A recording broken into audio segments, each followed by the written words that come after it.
All right. Well, thank you everybody for coming. This is a nice night, and we're glad it's not snowing or anything funny, but welcome to the Roots and Branches seminars. I'm Susan Steinhoffel, the program chair, and I'm sure all of you have visited our website. We've got numerous wonderful things that explains who Roots and Branches is. We've been in the community, serving the community for over 30 years, and we were formerly, years ago, the West Bend Beautification Committee, if you're familiar with that. So it's a nonprofit organization positively impacting the natural environment of West Bend through year-round programs. What a mouthful of that is. And it includes the Clean Up, Green Up program. It includes Arbor Day program, Mayor's Residential and Business Beautification Awards. I'm sure you've seen the signs around town showing how awesome these gardens are. So that a lot goes into that. The annual plant sale, Adopt a Plot program to provide beautiful gardens in downtown West Bend, and our educational programs. We've got several educational programs that are available through Roots and Branches, of which I take the blame for that or the praise for that. So if it's bad, we blame it on Barb over there. If it's good, I'll take the praise. Barb over there, she is our core person that is the assistant to the director of the program. She does a lot of the marketing and helping with a lot of wonderful things. So we have, also I should put a plug in for our newest Adopt a Plot, which is north of town on the corner of Barton Avenue and Commerce. It's more like a park, sort of. And look for phase 2. That'll be coming this year. It's in its third year, but it's alongside of the urban trail there, the Eisenbaum Trail. So anyway, our guest speaker, she is amazing. I've known her for quite a long time, and we are so lucky to have her. And I'm sure after this up and down weather, everybody's excited about getting into the ground and growing and seeing green. Wouldn't that be great? So anyway, as a bit of introduction, Zana Crow is an educational horticulturist at Hayden's Gardens.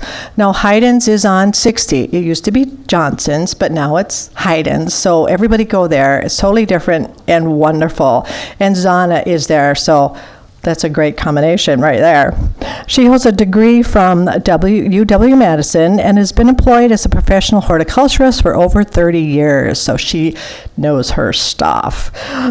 So in her youth, she worked with the U.S. Forest Service in Montana, Idaho, and Wisconsin before shifting over to ornamental horticulture.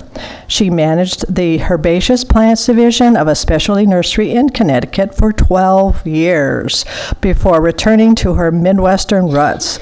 We're so grateful that you made that decision. So when her first child was born, so she came here then. So Zana's area of expertise is herbaceous perennials, but she's an avid plant enthusiast with keen interest in vegetation of all sorts, and a photographer as well. So she's an artist of horticulture, and a wealth of knowledge.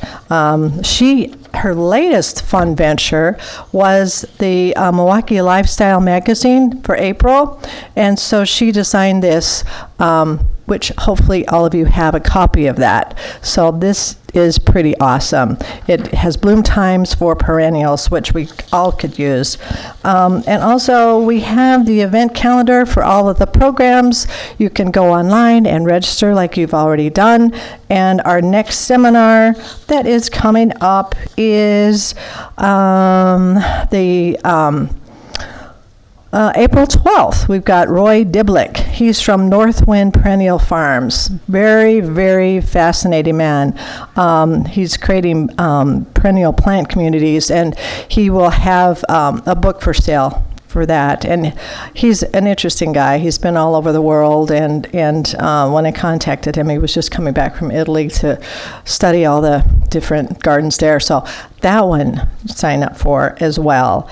But Zana is an amazing person, and we are so glad to have her.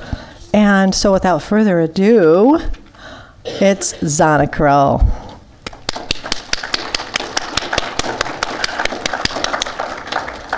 Well, Susan, there was an awful lot of superlatives in that introduction. My goodness, thank you.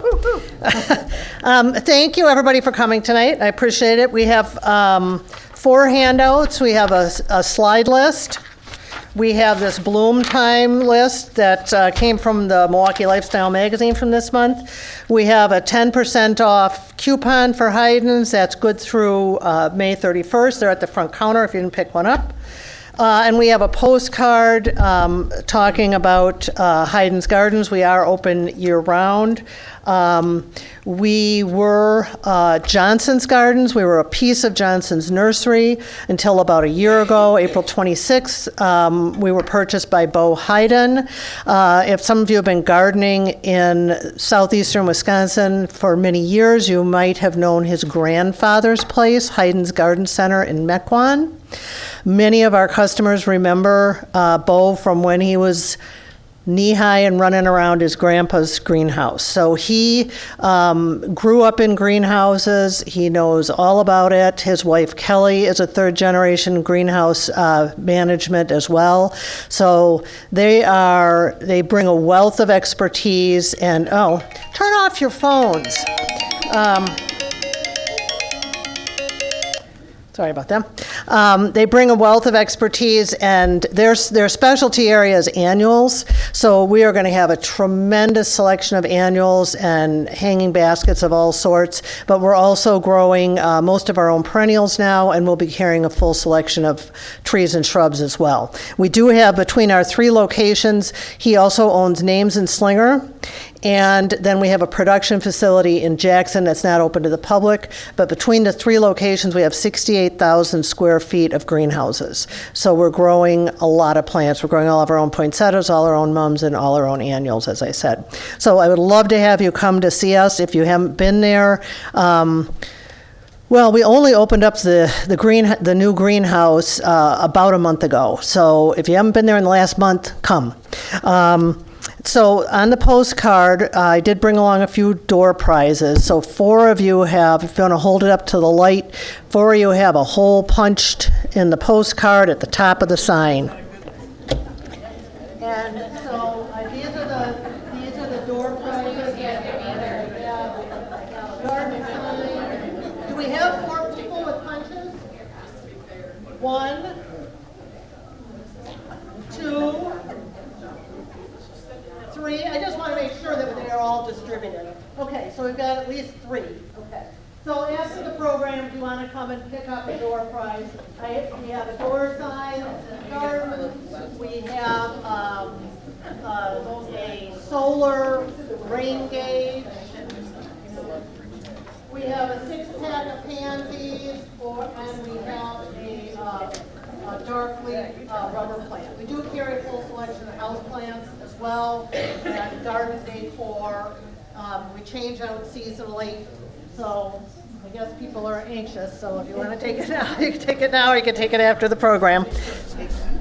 Yeah, if you want to come up and pick one up after the program, or if you want to pick it up now, that's fine. So what we're going to be talking about is creating a garden of 4-season interest.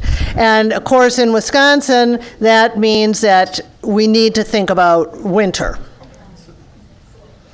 And we don't just want to spend the whole winter just waiting for spring. So let's try to incorporate some things into the garden that can be enjoyed even during the dormant season.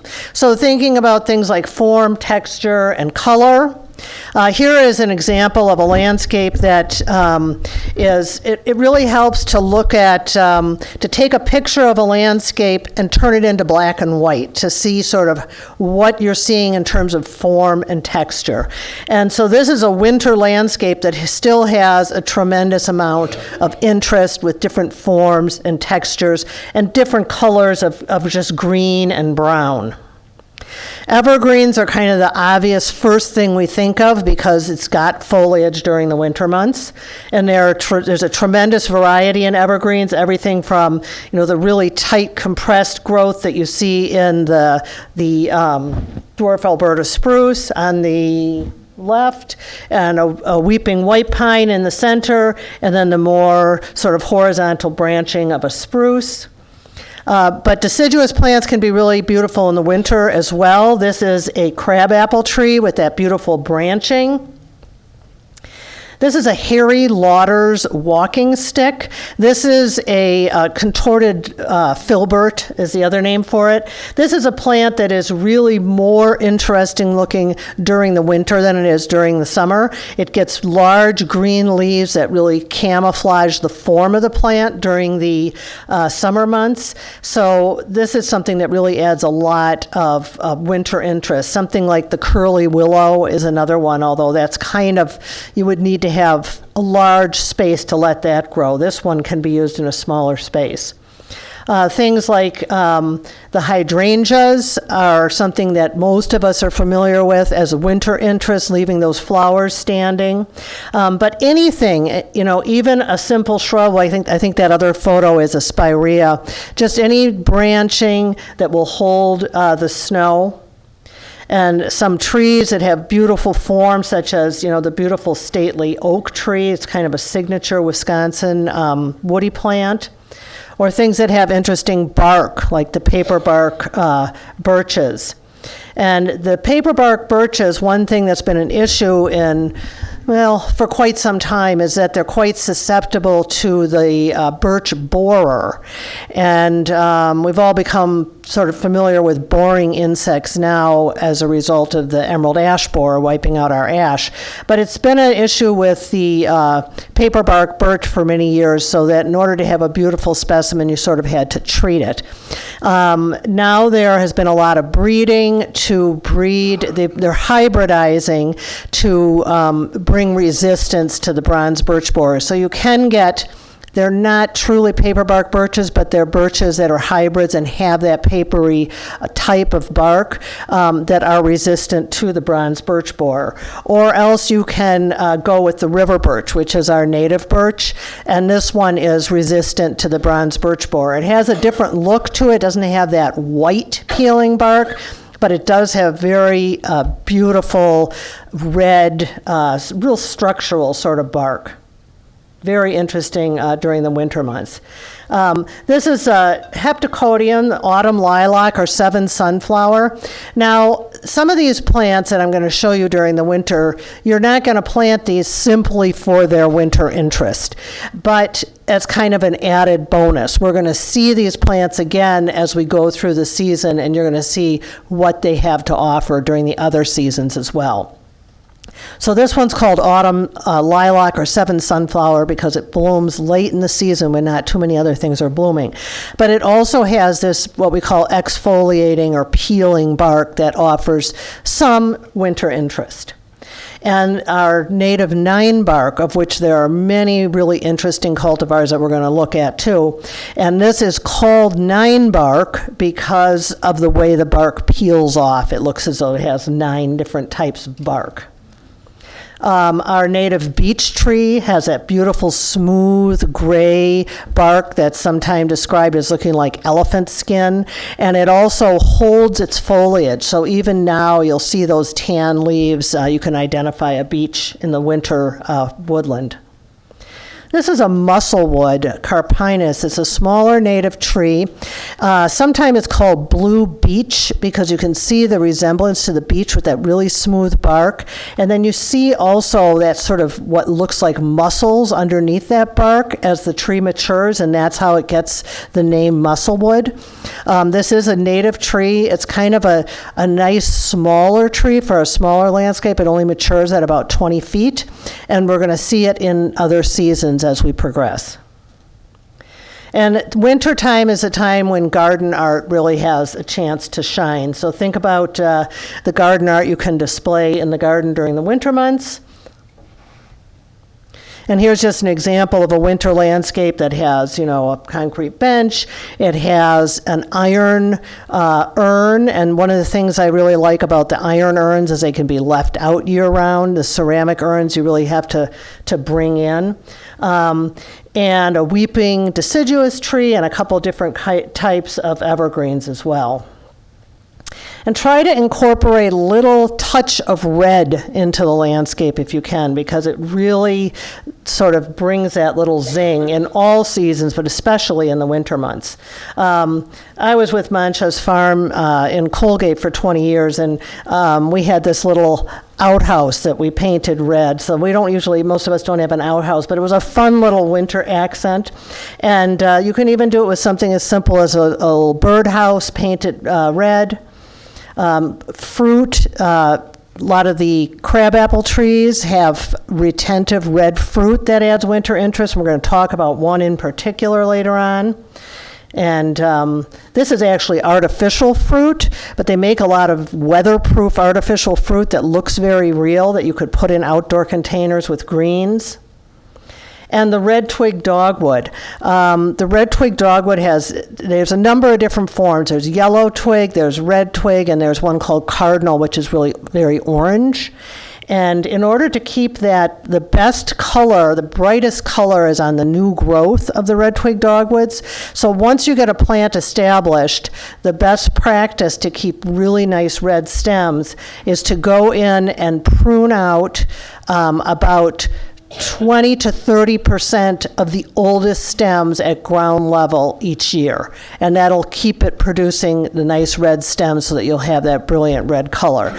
And the time I would recommend doing that would be in the late fall, early winter, so that you can use them to, decorate your outdoor pots, and you sort of get two purposes out of it.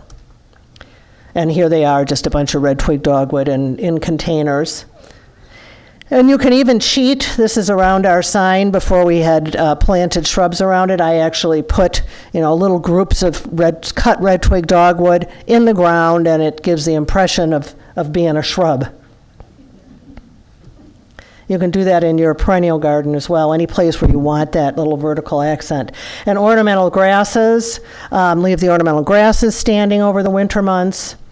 But really, we really advocate leaving all your perennials standing over the winter months, not only for the visual interest that it gives, but also for the environmental benefits, because many of these seeds are utilized by our native songbirds, and the structure of the stems provides shelter for our native insects. And one might say, well, why do I want to protect insects over the winter months? Well, insects are critical to life on Earth, and insects are also critical to our songbirds. And one of the reasons we're seeing big declines in songbird populations is because they need the protein of the insects to feed their nestlings, and it's getting harder and harder for them to find. So if we can leave that material standing and provide shelter for our beneficial native insects, that's a good thing. And really, almost anything that you leave standing during the winter months is going to be of interest. I took a recent trip down to Berner Botanic Gardens and wandered through their gardens, and of course nothing's growing yet, but there was still a lot of really beautiful little vignettes, with the things that they had left standing and their garden accent pieces.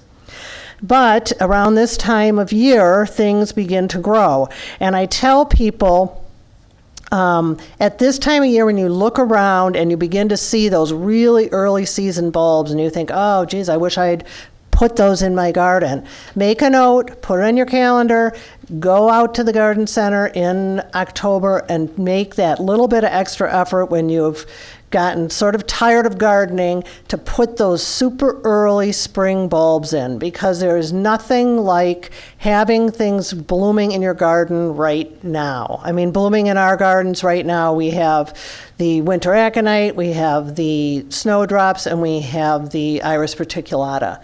And it's just, if those things were blooming in July, you wouldn't notice them, obviously, but they really make an impact at this time of year. So most people are familiar with the crocus. One of the difficulties with the crocus is that the chipmunks and squirrels really like to eat them. So there's a couple different species of crocus, and the crocus thomasinianus, which are sometimes called the Tommy crocuses, are less desirable to the squirrels and chipmunks. So if you really want crocus, that's what I would recommend planting, that species. And this is the snowdrops, the galanthus. Mine have been blooming for probably close to 3 weeks in the garden now, and they're completely under snow, and then the snow melts and they're still doing their thing. And the Aranthus, the winter aconite, also has been up for several weeks. And you see the activity of the bees on that. The other thing is not just, again, for us, but for these are really important nectar and pollen sources, early season food sources for our insects. Chionodoxa, or glory of the snow, is another very early spring bulb. This one has not started to bloom yet, but it will be soon. And as you see, depending upon when we get our snows, we can get it coming up through the snow. And here it is again. I like the Chionodoxa because it has that little white center so that it kind of shows up a little bit better. These are all very small bulbs, and it's upward facing, so it makes it a little bit showier. This is the striped squill, or Pushkinia. It looks at a glance to be white, but when you look closely at it, you'll see the little white, blue stripes in the petals, and also it's one of the few plants that has blue pollen. This is Scilla siberica. I put the word caution on there because you don't want to plant this plant unless you want to have lots of it in your garden forever. I have it all over my garden. We had it all over the gardens at Manches. We didn't have trouble with it. I don't have trouble with it because it comes up so early. It blooms and then it goes dormant by the time other things are coming up through it. The concern that some people have is that it's going to compete with our native woodland plants if it escapes into the woodland. We did have it at Manches growing with Dutchman's breeches, with Trillium, with Jack in the Pulpit, native ferns, native ginger. Those things were able to come up through it because it was pretty much dormant by the time those things were coming up. But like I say, if you have concerns, don't plant it. But if you put it in, you can expect ultimately this carpet of blue first thing in the spring. And it's kind of nice in shaded areas where things don't really begin to come up and be active until a little bit later in the season. So this gives you that sort of preview stage. And I love making little arrangements, for the kitchen counter of these tiny little flowers. Again, they certainly wouldn't be dramatic if they were blooming in your garden in July, but at this time of year, they're very welcome. And some of these are quite fragrant as well. Some of the early daffodils will come right up through the snow, and these are all hardy bulbs that you would plant in the fall. And here's Scilla with the daffodils, and there are thousands of different varieties of daffodils that bloom at different times. So they start out very early in the season and go later. So there's a tremendous range. Some are very fragrant. Some are clustered. Some are large cup. So, there's all kinds of different daffodils out there. One thing with the daffodils is the early season ones will be dormant by the time your garden starts.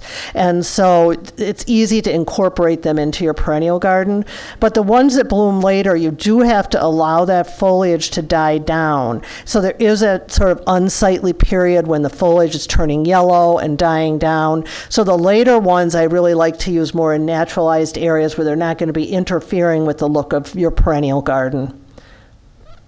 And tulips, we all love tulips for their fragrance and as a cut flower. However, this is the issue that we have. Tulips are extremely delectable. So you're going to have to probably use some sort of either physical deterrent or repellent. And I'm going to talk about that in a minute if you want to grow tulips in our area. There's one exception, and that's this one. It's called Tulipa tarda, and but you might not even recognize it as a tulip. It's quite low, and the flower is open like a star. It's very pretty, but this is a tulip that is not eaten by the deer. If you decide that you want to grow plants that are attractive to deer, and if you have real issues with deer, and it's very frustrating here in West Bend, I mean, even people that live right in town on the main roads, are still contending with deer. So probably the first thing to do would be to consider planting plants that they are not attracted to. And there are a tremendous number of things that they're not attracted to. But if there are certain things that you really want to grow, and those are their favorites, a lot of people hesitate to use repellents because they say, oh, I don't want poisons, in my garden. Well, these repellents are not poison. There is nothing harmful about any of these repellents. They're essentially just scent and taste deterrents. So most of them are either egg-based or garlic or cinnamon-based, so they have that really strong fragrance. And that will usually work, but it also helps to rotate out products because the deer do become acclimated to the scent. But especially with rabbits tend to be a little bit less scent sensitive than deer. Sometimes you have to go to a taste deterrent, and that's the ones that contain the hot pepper oil. And you can, try to use hot pepper on your own in your garden, but you got to be really, really careful because hot pepper will burn. It'll burn your plants. So I prefer to use the ones that are the manufactured one where they know what they're doing and you're not going to harm your plants. And most of them will last through rains. So they last a couple of weeks, 2 to 3 weeks. However, in the spring when things are rapidly growing, you have to spray them more often. So looking at spring shrubs. And these are the symbols for shade, partial shade, and sun that'll be on each of these slides. So one of the very first shrubs to bloom is the forsythia. And some of the older varieties of forsythia, you may have seen this great big tall plant, and then there's flowers on the bottom 12 inches of it. And that's because that's the part of the plant that was protected under the snow. So those were the flower buds that survived, and that's the older varieties. So there's been a lot of work done on forsythia now, and if you're shopping for forsythia, make sure you look for one that is rated to have extreme bud hardiness. So for instance, we carry one called Meadowlark that's hardy to minus 35 Fahrenheit. Some of the newer ones, some of the newer proven winter ones are only hardy to zone 5. So I take that with a little bit of a grain of salt, especially with something like that you're growing it for those early flowers and you want to have them. The eastern redbud is another very early bloomer. It has these little purple flowers that come out on the stems before it gets these big, beautiful heart-shaped leaves that offer nice interest throughout the rest of the season. This is a native plant, but it doesn't love our winter winds. So if you can place it someplace, it's actually an understory plant, so it will grow in shade. And if you can place it someplace where it's a little bit sheltered from the winter winds, you're going to get the best performance on these. This is Amelanchier or serviceberry. There are many different types of serviceberry, anything from shrubs that are about 3 feet tall to some that you could either classify as a small tree or a large shrub that maybe get about 15 to 18 feet tall. They're all really nice plants. They really have multiple seasons of interest. The beautiful flowers in the spring, they have attractive fruit that the birds like. They have nice bark. They have good fall color. Really a nice group of plants. The common lilac is something that has sort of a lot of nostalgic appeal.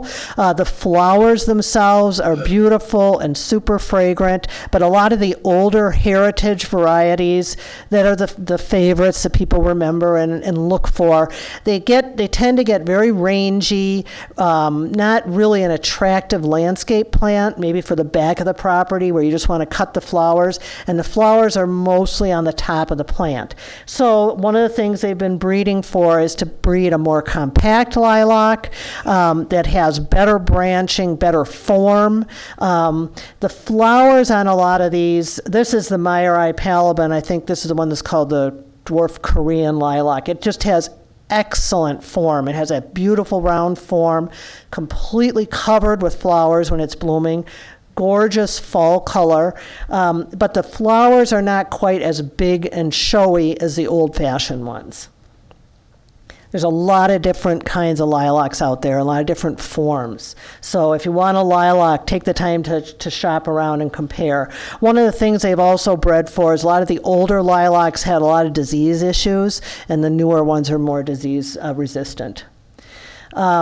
This is Spice Island Viburnum. This is the Korean spice viburnum, Viburnum carlesii, was the original one, which again was kind of a rangy plant, didn't have a lot of flowers, but the flowers that it had, this beautiful, like spicy fragrance, really just wonderful fragrance. So this is actually a Johnson's nursery introduction, this Spice Island, and you can see the form of it where it's very, very dense, and it's covered with flowers. It also has exceptional red fall color. So this is a nice one for fragrance. Really nice, this one or that Palaban lilac, nice for like near a window in the spring where you can have that fragrance coming in the window. And I had mentioned retentive fruit on the crab apples. So when you're shopping for crab apples, well, first of all, some people say, well, I love the flowers of the crab apples, but I don't want that fruit. It's messing up my patio. There are a few varieties out there that actually don't fruit. But this is one of my favorites. This is also a Johnson's Nursery introduction. It's called Firebird, and it's called Firebird because it retains that fruit and it has abundant fruit. So when you look at it in the winter, it's red, and it really contrasts nicely with the white snow. And it holds on to that fruit. You can see in some of these pictures the pink bud with the red fruit, the white flowers with the red fruit. It holds that fruit all the way through the blooming season of the next year. It does ultimately drop the fruit, though, so there is that aspect if it's near a patio or walkway. And spring annuals, so this is the time of year you can begin planting pansies. And we have about 8 million pansies growing, so come see us.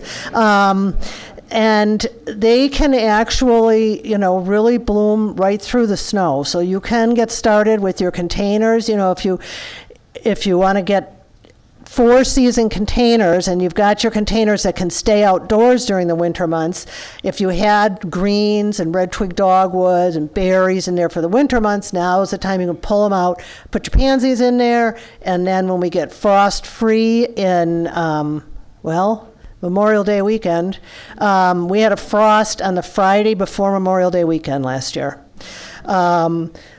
Then you can put your summer annuals in there, and then in the fall you can put in your grasses and your gourds and pumpkins and things like that. I will give a little plug for our planting workshops. I should have brought flyers for that. We are having planting workshops this year now that we have all this greenhouse space and all these annuals. So starting on April 15th, and you can see the availability of dates and sign up right online on our website, haydensgardens.com, on the events page. You can bring your own containers in, plant them up, and leave them with us. And we will grow them through whenever you want to pick them up when we're frost-free. And when you come pick them up, they're going to be big and gorgeous and amazing, and you're not going to have to plant them Memorial Day weekend, and they don't look amazing till 4th of July. So that's an option too, and it really is nice, especially if you have any kind of an event going on, in early summer, to have those big, full, beautiful planters. Spring perennials, I'm going to start in the shade. A lot of these perennials, there's a lot of color in the shade garden in the spring. And the reason for that is because the shade garden isn't really shady in the spring. Because as long as it's underneath deciduous trees, there's no leaves and the sun is hitting the ground. And so these plants are able to utilize that spring sun to do the most energy requiring stage of their life, which is flowering. So there's a lot of bloom in the shade garden in the spring. Some of these plants strategize to then go completely dormant during the summer months, so they don't care what the light is like. And this is one of them. This is the Virginia bluebells. Beautiful pink buds opening to hanging sky blue bell.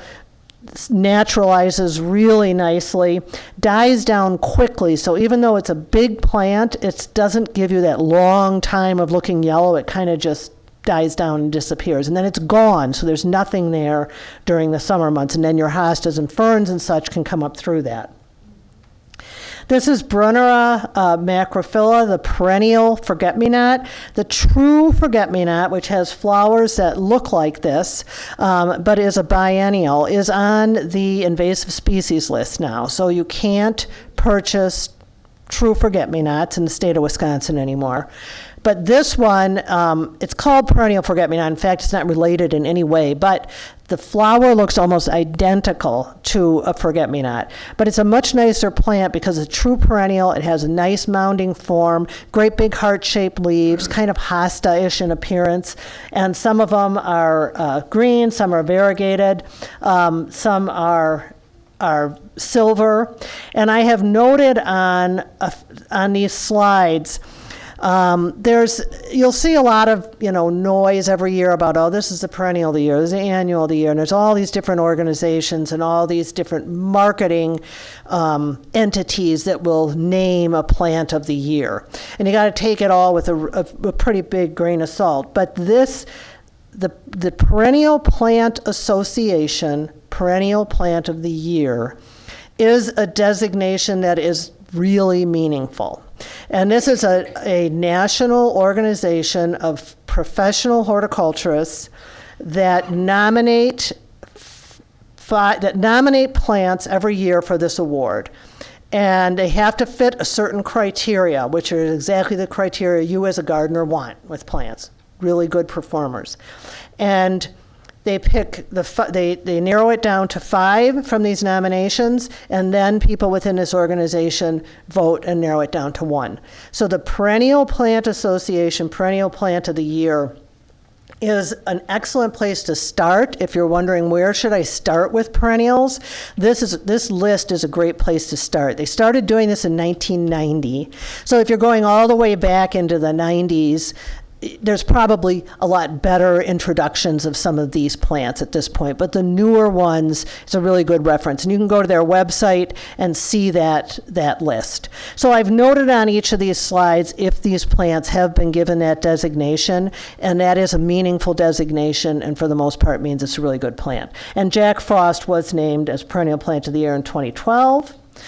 This is old-fashioned bleeding heart. Used to be called Dicentra. Now it is called Lamprocapnos. And there's been a lot of changes of genus names in recent years. And the reason for that is that when they originally named these plants, they were named based upon their physical appearance, usually on their flower structure, things that you could visually see with your eyes. And now that they have DNA analysis, they're analyzing these plants on a cellular level, and they're reclassifying them. So you can certainly still call them by the old names, but a lot of them are getting new names. So this is just a really beautiful, elegant, fun plant. Kids especially love it. It does go late summer dormant, and it can get very large. So think about that space and what's going to be happening in that space in August when that plant isn't there anymore. There's a number of different varieties of it. This one's called Gold Heart, which has a beautiful gold leaf that contrasts with the pink flower. This one's called Valentine, which has like a bronze-colored leaf and more of a coral-colored flower. And this is the goat's beard, or Aruncus. The tall one is Aruncus dioicus. That does get probably about 4 feet tall. And then there's a very dwarf one, Aethusifolius. It only gets maybe 6 inches tall. And then there are crosses between the two, so there's any range of these. This is a big root geranium. This is a great ground cover if you have a difficult site, especially if you have a kind of a dry shaded site. a really durable plant that always looks good, and it's deer resistant.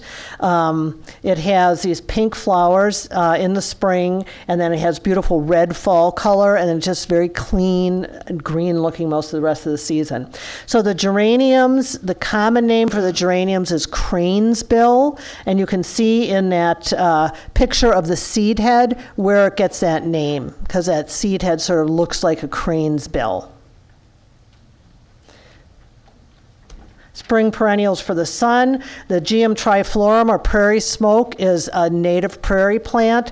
Very, very early blooming, one of the first things to bloom with these little nodding raspberry flowers. And then it lifts up and it gets these smoky seed heads. And that's how it gets its name. It's called prairie smoke, because when you see a mass of it, it looks like smoke on the prairie. This is Amsonia tabernae montana, the willow leaf blue star. It's called blue star, but it isn't really blue. It's kind of a blue-gray. I put the photo of the Iris siberica, Siberian iris, in there because they bloom at the same time, and if you plant them next to one another, that blue of the iris kind of brings out the blue of the Amsonia. But what the Amsonia offers besides that flower in the spring is very nice form. It really looks almost like a shrub in the landscape, but it will die to the ground each year. And then it has this nice yellow or gold fall color. This is another one called blue ice, which is a ground cover, a slow spreading ground cover. Again, just a really nice plant. It's deer and rabbit resistant. It gets about 8 to 10 inches tall. Just a nice green mat with these in yellow in the fall with these blue flowers in the spring. This one is called Storm Cloud. It's Proven Winter's introduction. The new growth on this, the stems are black, so it accents that blue flower. This is Baptisia australis. This is a Midwest prairie native, the false indigo. And this was named the perennial plant of the year in 2010. And I have always loved Baptisia. They're really a spectacular plant. They look, again, almost like a shrub. They have these blue pea-like flowers in the spring. Then they have a black fruit that you can leave on through the winter months as kind of ornamental. They're very drought tolerant. They put down a taproot that just goes and goes, so put it where you want it. You're not going to be moving it. But there's been so much improvement in the Baptisia. This is one of the things where the breeding has really improved. Number one, they bloom a lot younger. You used to have to wait quite a few years for the Baptisia to start blooming. They bloom a lot heavier. You see all the flowers on that plant versus the ones on that plant. And they tend to hold upright a little bit more and be a little bit more compact. Many, many different colors as well. Peonies are an old-fashioned favorite. Great cut flower. And we go into summer. Perennials, again, for the shade. So by the time it gets shady in the shade garden, most plants aren't blooming because blooming takes a lot of energy. So what you want to think about for the shade garden in the summer is foliage and having various foliage interest. Hostas range anywhere from the tiniest, that really small one, in case, well, you people are all the age, you might know what a film canister is. Younger audiences don't, so that's a film canister for scale, and then a little girl with the big one. So everything from tiny to huge. There's a tremendous range of hosta. If you think, oh, hosta are boring, take another look because there's so many interesting kinds of hostas, so many interesting kinds of foliage, and even flowers. They've been working on improving the flowers on a lot of these. Some of the bulbs, the next little group of plants we're going to see are bulbs, again, that you would plant in the fall. These bloom in late spring, early summer, but they will grow even in the shade because they're still utilizing that spring sun, and then they're going to go dormant. They're not needing any summer sun. This is Camassia. It's a really nice North American native plant that's used a lot in European and British gardens, but we don't see it in this country very often, and it's a really, really nice plant. This is the bulbous allium. Most people are familiar with the great big one. You'll see the picture with the little child and the great big ball, but there's a tremendous range of alliums. They're deer resistant because they're members of the onion family, so they taste and smell like onions. And they offer a lot of interest. We're going to look at some of the various stages of them, but there's many different types. This one's called Star of Persia. I just think they're gorgeous. This one's called Allium ceruleum. This one is quite small, only flowers about the size of a quarter, but true blue, the size of the color of the summer sky. And once they're done blooming, they have these interesting seed heads.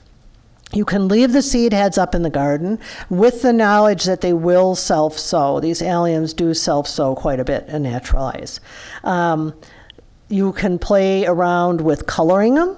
I take a piece of paper, cut it, and I spray paint them purple, and we have had people commenting. We do this in front of the garden center. We have the last couple of years. People comment as late as August, oh my gosh, those are gorgeous alliums out there. Well, they've already stopped blooming, 3 months earlier. So that's kind of a fun game to play. And you can also harvest them and spray them, or you can spray glue on them, put glitter on them, and use them for Christmas decorations and that sort of thing. This is a really cool bulb that used to be classified as an allium. It's been reclassified now, but it has these cool candelabra-like flowers that the hummingbirds love. It's just a fun plant.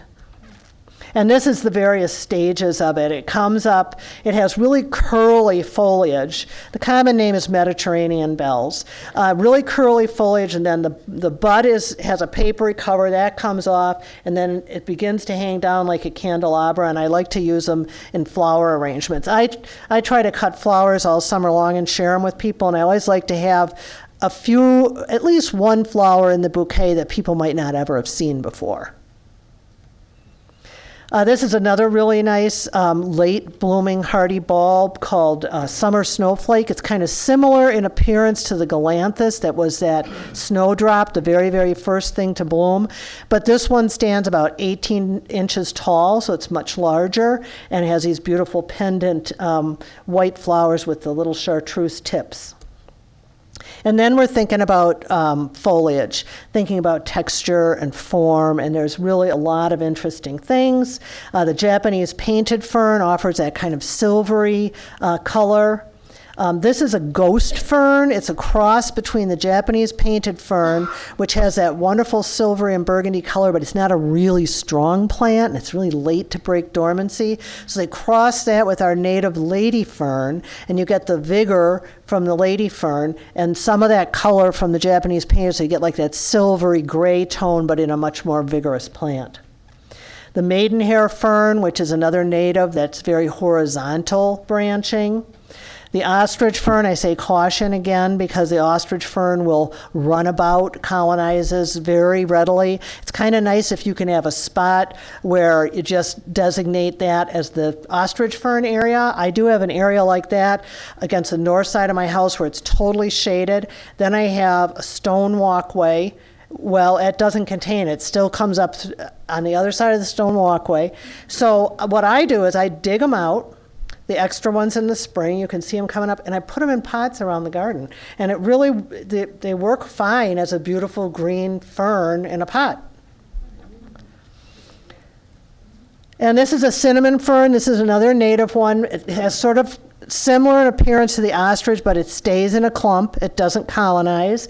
It gets the name cinnamon fern from that fertile frond in the middle that looks like a cinnamon stick. And if you want color in the shade garden, there's lots of annuals that bloom all summer. So you can definitely go to annuals if you want flowers in the shade garden. There's many to choose from. Summer perennials for the sun, there's so many, we couldn't possibly begin to touch on all of them, but I'm just going to talk about some of my favorites that I think are really good performers. We talked about those bulbous allium that you plant in the fall and that go dormant. This is a different type of allium. These are low. They have very attractive grass-like foliage that grows in a really tidy, almost a perfect circle. And they don't go dormant, so the foliage stays all season. The deer and rabbit are resistant again, drought tolerant, and the flowers are about this size, maybe the size of a golf ball. And they tend to be a more lavendery color, and they range in height anywhere from about 6 inches to about 24 inches. The foliage always stays low, so they can be used in the front of the border. This one's called Summer Beauty. It's tall. The pollinators love these plants. This one's called Summer Peekaboo because the flowers are right down in the foliage, peeking out of the foliage. This one is called Millennium. This was named the Perennial Plant of the Year in 2018. I think Summer Beauty and Summer Peekaboo bloom more heavily than Millennium, but Millennium is a little prettier color. It's a little bit more of a vibrant color. This is Stachys humolo, another great plant, deer and rabbit resistant, really nice form, very tidy, blooms in July. This particular one is called humolo, and this was also named Perennial Plant of the Year in 2019. There are other forms of Stachys that are also really nice. Pink Cotton Candy was an introduction out of the Chicago Botanic Gardens, and Stachys minima gives you the same look in a plant that's only about 3 inches tall. Leucanthemum Becky, the old-fashioned Shasta daisy, the old one that was on the market for many, many years was called Alaska. And that was a nice plant, but if you see it growing side by side with Becky, you can see how vastly superior Becky is because it just blooms really heavily on sturdy stems all summer long. This is the kind of plant that you go out there and deadhead it for use in bouquets, and it's just going to keep blooming and blooming and blooming. This was Perennial Plant of the Year in 2003. I guess I don't have pictures of some of the new ones, but there are a lot of newer varieties now of Leucanthemum that are also equally good. This is Nepeta Walker's Low and Junior Walker. So Walker's Low is called Walker's Low because it's named after the area of a garden where it was discovered. It's not a low plant. It does get about 24 inches tall, so it's quite large. It's in the foreground of that picture with the Amsonia. It has these lavender blue flowers, blooms all summer long, deer and rabbit resistant, very drought tolerant. Cats love it. It's cat mint is the common name. But it does get very rangy looking, and it gets very large and it tends to fall out. So I tell people go in there and shear that plant back once that first flush of bloom is done, and it'll rebush out and bloom again. But Walker's Low was too big for a lot of people's gardens, and so there are smaller introductions, one called Junior Walker, and this one that was introduced a couple years ago called Cat's Pajamas, which is a really nice, very petite one. The salvias, the perennial salvias, there's a lot of really nice perennial salvias out there. Again, deer and rabbit resistant, very long blooming. So if you keep deadheading those, they will bloom, bloom, bloom, bloom, bloom, and then when they really seem as though they've stopped, then you go in there and do that same thing you did with the Nepeta. You cut them all the way down to the ground, and then they'll flush out again and they'll bloom again in late summer. There's been a lot of work on newer introductions of these. This Fashionista series, which is a hybrid series, is really nice because the hummingbirds love it. It's got a bigger flower, and the hummingbirds will visit it like they do the annual salvias. Echinacea purpurea, the purple coneflower, great reliable plant for long length of bloom. If you leave this standing, the birds will utilize the seeds on this, and it will self-sow.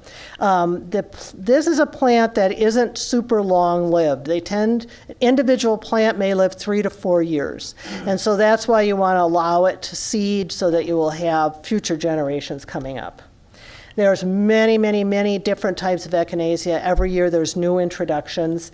The one thing you want to be a little careful of is when you get into the yellows and oranges, you can sometimes lose some winter hardiness because they're hybrids with a southern species that brings that yellow into the flower. This is a really cool plant's a native prairie plant. It's called wild senna. Now, it gets quite large, as you can see, so you would have to, it's good for sort of a naturalized area, but the pollinators absolutely love it, and it has really interesting foliage. So when it's not blooming, it has this sort of tropical-looking foliage. Platycodon, a balloon flower, has that balloon-like bud that opens to a bell-like flower. It has a milky sap. Supposedly deer and rabbits don't eat it. The rabbits have eaten it in my garden. But if you deadhead this, it just blooms and blooms and blooms and blooms. It's very long blooming. The older ones were very tall, and they tend to get rangy and fall over. So the newer series, Sentimental Blue, and there's a whole bunch of colors in the Astra series, are very low and sturdy and don't fall over. Summer shrubs, there's a ton of really good landscape shrub roses out there. This is an old-timey heritage variety from like the 1830s, but I love it, the rugosa rose. They're very, very prickly. So it's one of the few roses that, for whatever reason, deer do eat roses, but they won't eat these rugosa roses. And this one blooms all summer with these really, really fragrant white flowers that smell like jasmine, and then it has these great big showy rose hips. But there's lots of really good shrub roses out there now. So if you were turned off by roses in the past, there's been tons of improvement in flower production and in disease resistance, primarily. So this one is from the Easy Elegance series, and it's called Cashmere, and it looks like a tea rose, but it's a hardy shrub rose, blooms all summer, super disease resistant, really good plant. This is a fun plant, the dappled willow, the Hikura nishiki willow. You see them either as a shrub form or as a tree form. The new growth on this is pink and white. And then when the light shines through it, it just looks like it's illuminated.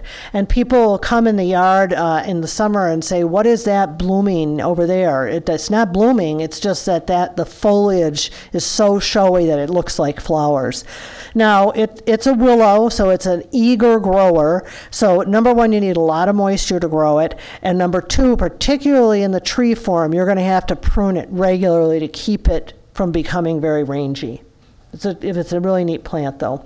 This is another one for foliage interest, the smoke bush.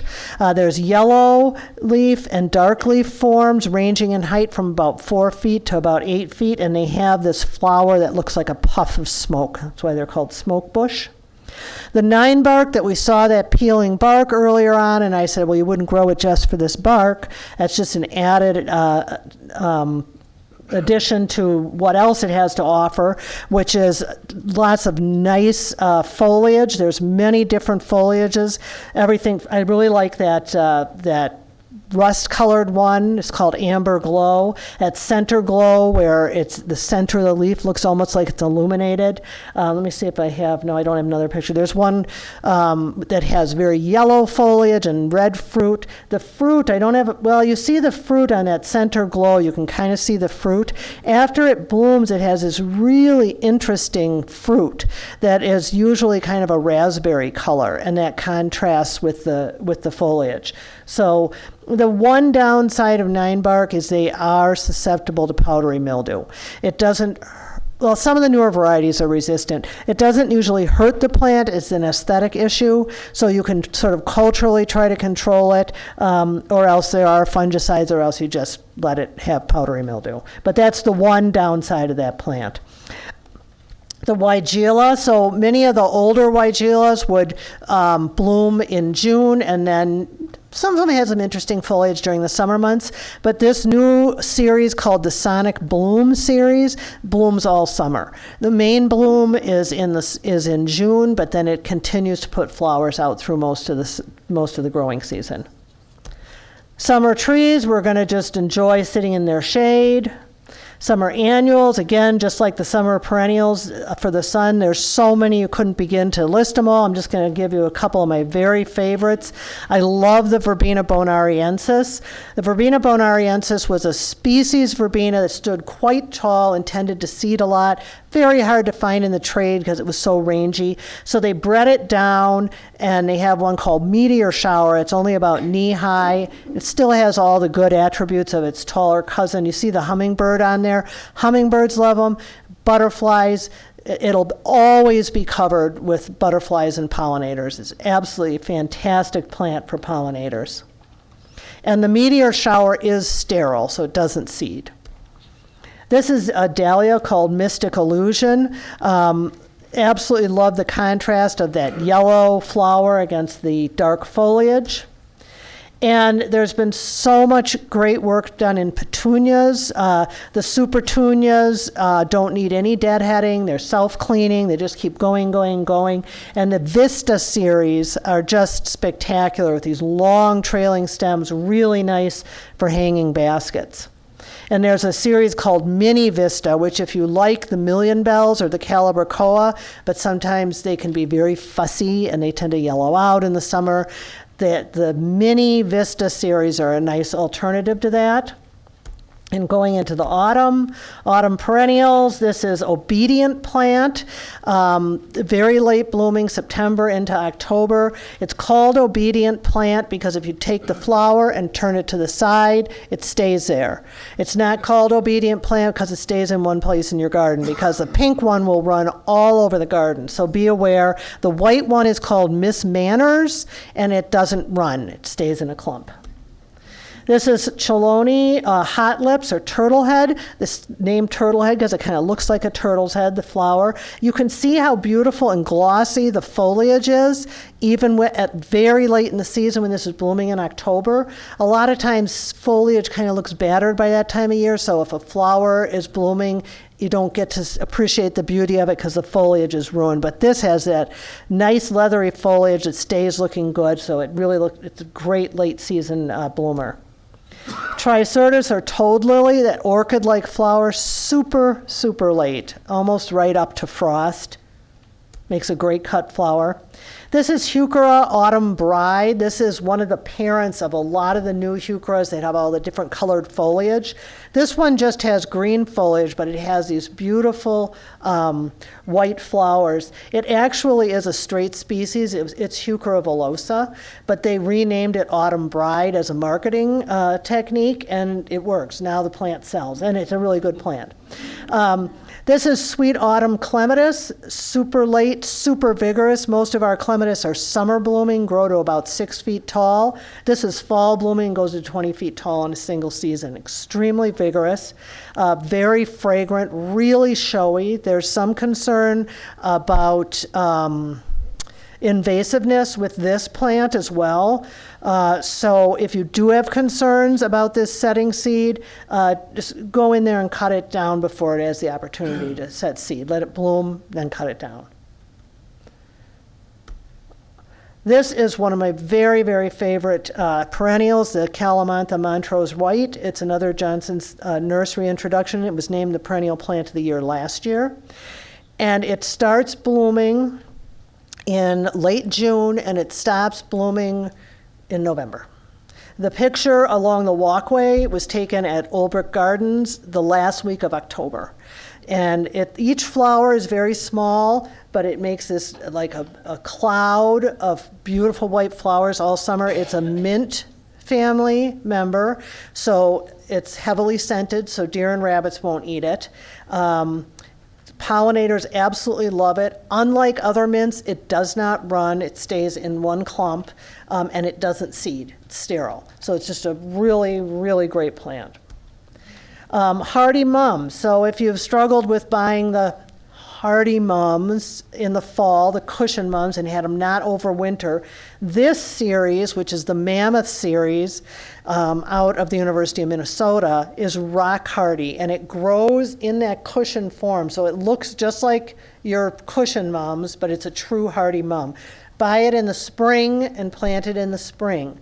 One of the reasons that some of those hardy mums don't overwinter is they don't have a chance to really establish because they get planted so late. So plant these in the spring and you'll have them for many, many years in your garden. Asters, again, they've been renamed to Symphyotrichum. There are still a few that are called asters, but most are Symphyotrichum. I love asters. They're great for late season color, but one weakness of asters is they tend to lose the foliage on the bottom third of the plant, so you get the brown ankle thing, even on dwarf ones. So I like best this oblongifolius species. October Skies is a variety that we carry that arches down to the ground so that you don't have any of that brown ankle. You have a complete mound of these lavender flowers very late in the season in October. The hardy hibiscus. People oftentimes can't believe these plants are hardy because they look like they should be growing in Hawaii, but they are. They're amazing.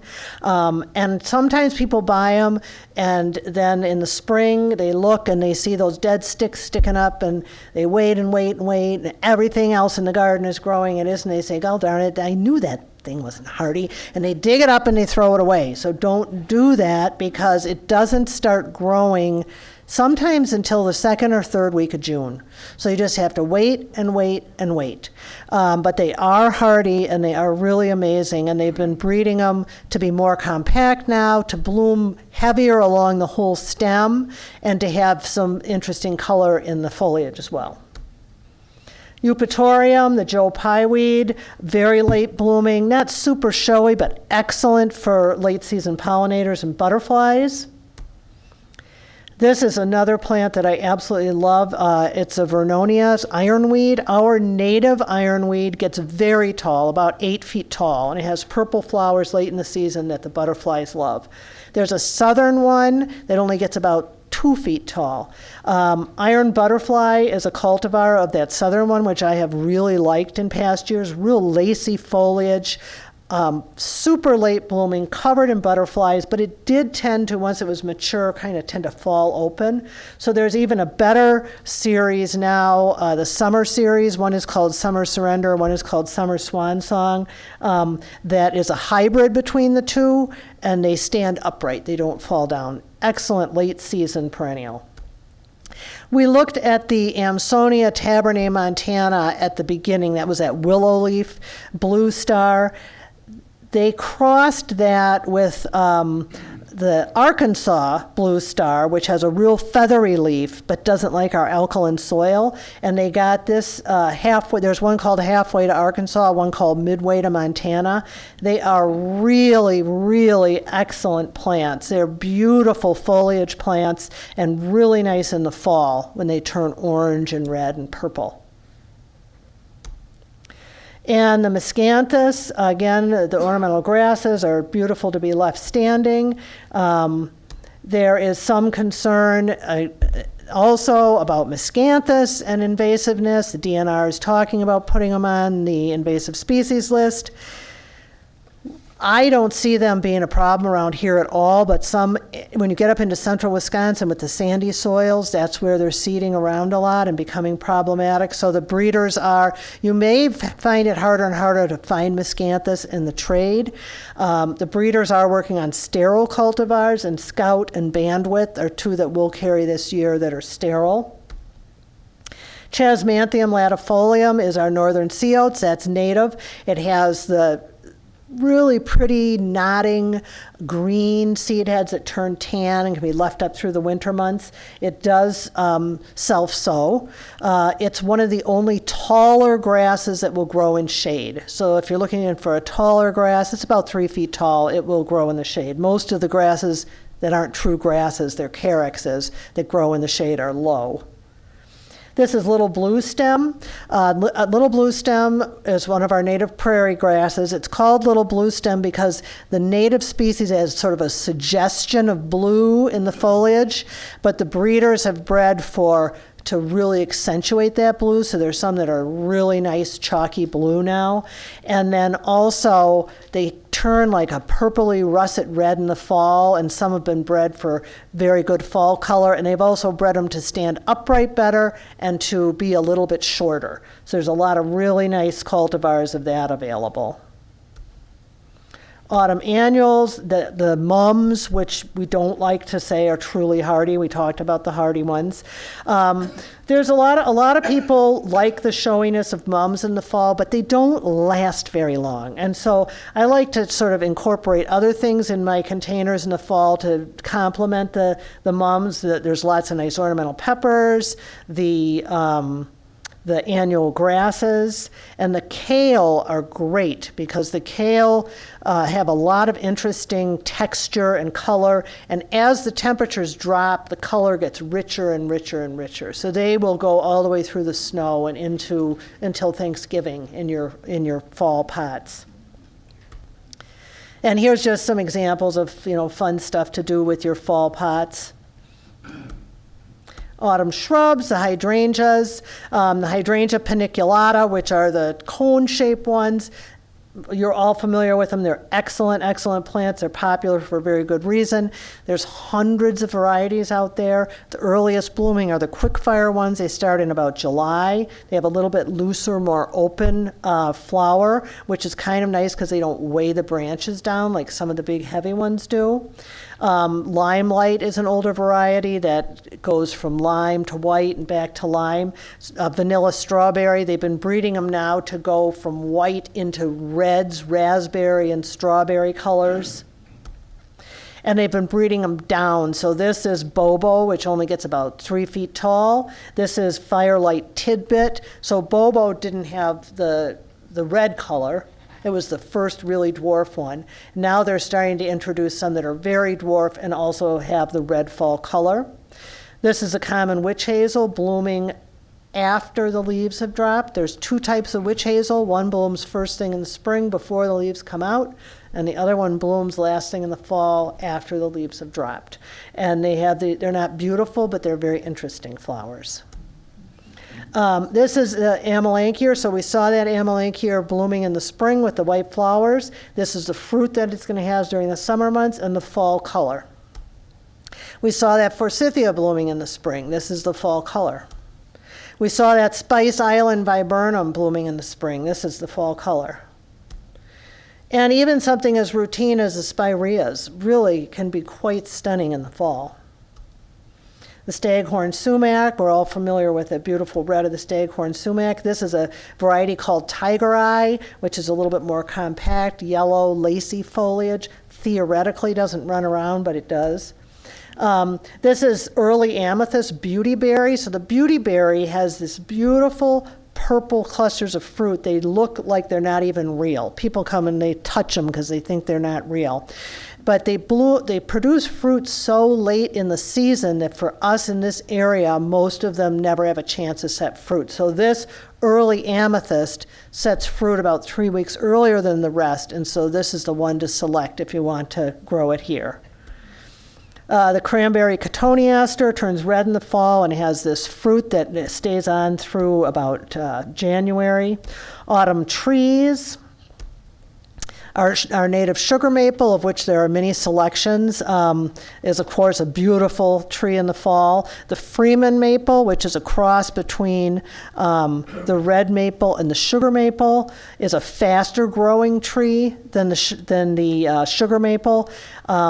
And has red fall color rather than the yellow fall color. It's also a weaker wooded tree than the sugar maple. That's the trade-off you get with the fast growth. The heptacodium that we saw, that peeling bark at the very beginning. So this is what it looks like when it blooms. It has white flowers very, very late, completely covered in pollinators. Then it drops the white petals, and it has a pink, what's called a calyx, which is what sits on the back of the petals. And after it drops the white petals, then you see the pink calyx. And most people think that the plant blooms twice, first white and then pink, because that's what it looks like. It's really a nice plant.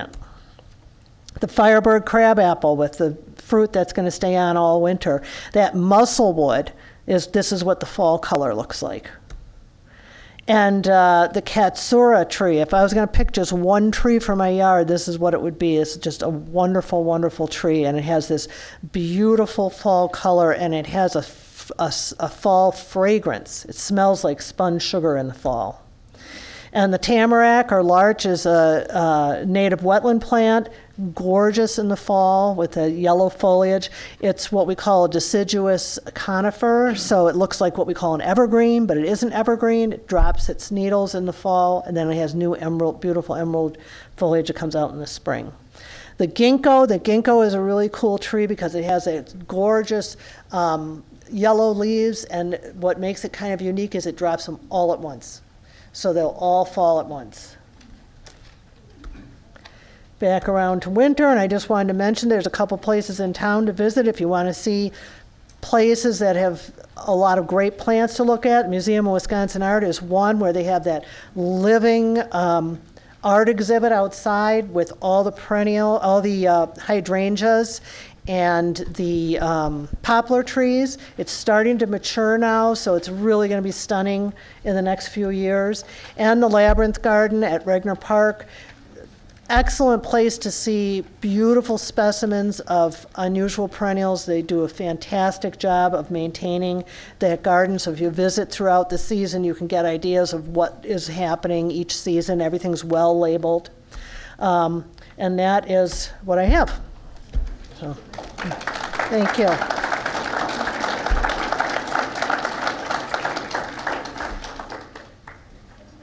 I know we went over, so if anybody has to leave, I won't take offense. But if anybody has any questions, I can answer questions as well. Anybody have any questions? Yeah. I have some Shasta daisies that just sort of flat. Will the Beck, if I replace them with Becky, will they stay up? So the question is, she has Shasta daisies that fall over. If she puts in Becky, will it stand up? Yes. It's a beautiful plant. Yep. Are all these plants, are there these new? So the question is, are all these plants at Hayden's? With one or two exceptions, yes. Are most of them 4s and 5s as far as zone? Everything that the question was hardiness. Everything that we looked at is hardy and reliable here. Yeah. Any of them to zone 3? I don't know.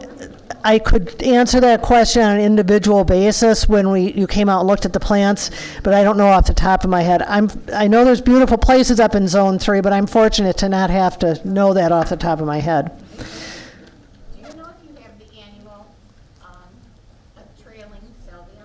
It's called Hummingbird Falls. She's asking if we have a trailing salvia called Hummingbird Falls. We have a nice selection of annual salvias, but we don't have that one. But some of the upright annual salvias are spectacular for attracting hummingbirds. All right, thanks again, everybody. And come for Roy Diblick. He's really good. That's the next talk.